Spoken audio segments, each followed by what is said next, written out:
السلام عليكم ورحمة الله وبركاته. جرتوا أخواني بك جرتني تناجيني سني فابايأتو baga jum'aa geessanii warra amantaa biraa kan beektan sabni koo Oromoon bakka jirtanitti nageenya isiniif haa baay'atu isiniin jecha yaada wayii viidiyoo samoona naannoo kana yaada dhuunfaa gootiin kaa jedheetiin yeroo dhabe maaf yaadni kiyyas maali warroota baga akkas taatee baga akkana taatee hin gargaarina mini keessattuu namoonni akkas jedhan eenyuun dubartiidha. Dubartii taatee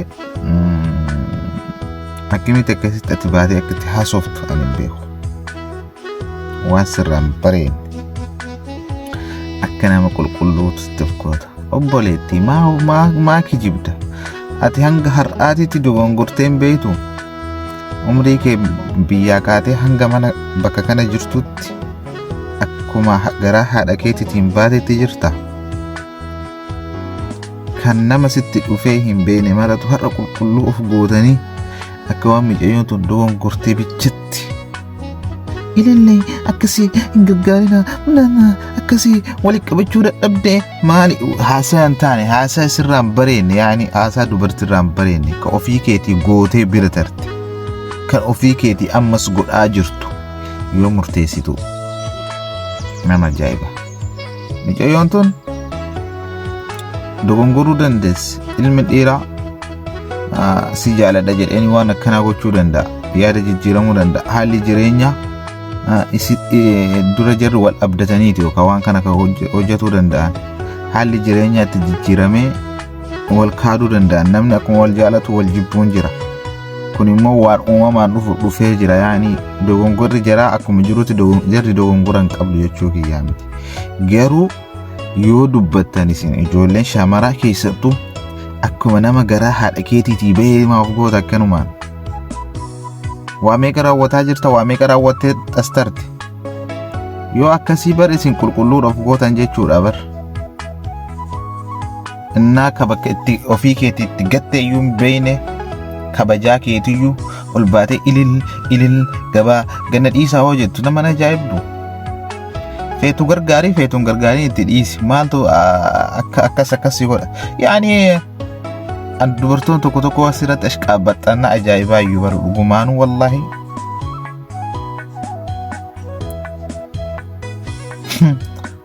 yaani namni si dhagaheef laayikii si godheen beekumsaa miti obboleettii laal yoo waan gaarii hojjechuu dadhabde yoo ofii keetii gargaaruu dadhabde cal'isi. Yookaan gargaari akkanumaan qulqulluu hin godhin wal beeyna waan ta'eef nus isin beeynuu baannu fuulli keessanuu istaayiliin keessanuu maal keessa akka isin tartaniin beessa isin nama amma osoo waa takka hin argin osoo waa takka bilginnaa takka hin hojjetin yookiin abbaa warraa bira dhaqe namummaa osoo bilginnaa takka hin hojjetin akkanumatti taa'ee eegaa jiru isin maa akkanaaf goota akkanumaan takka takkee wayii naan ashqabbaxina akkanumaan dogongorte feetu gargaari feetu dhiisi bakka bira tari ilmi namaan dogongora kamuyyuu zambii ka irraa kafalu rabbi.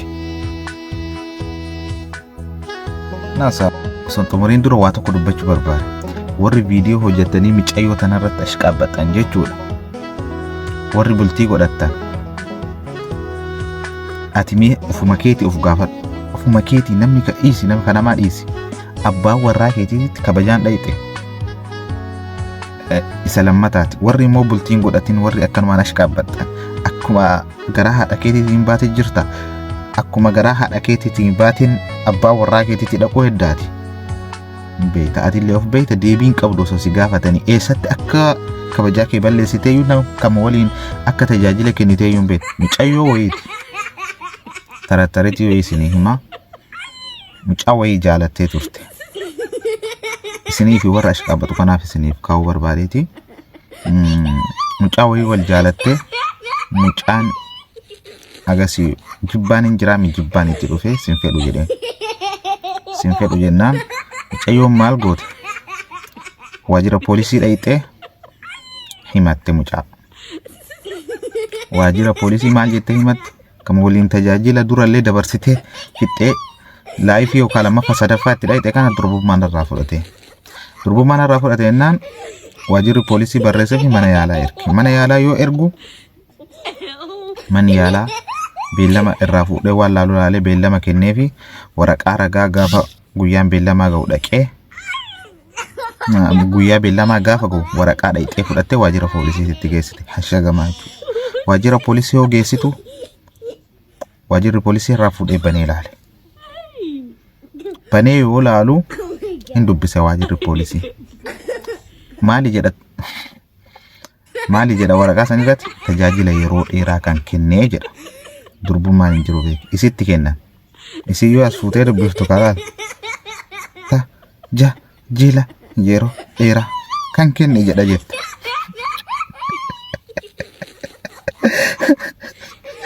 Isin illee warruma tajaajila yeroo dheeraa kennitu waan akkanaa dubbata. Yoo dubbatan of qusadhaa. Ofiifillee ilma keessaniifillee waan isin irra ga'uun beektan. Assalaamu alaikum warahmatullahi wabarakatuh.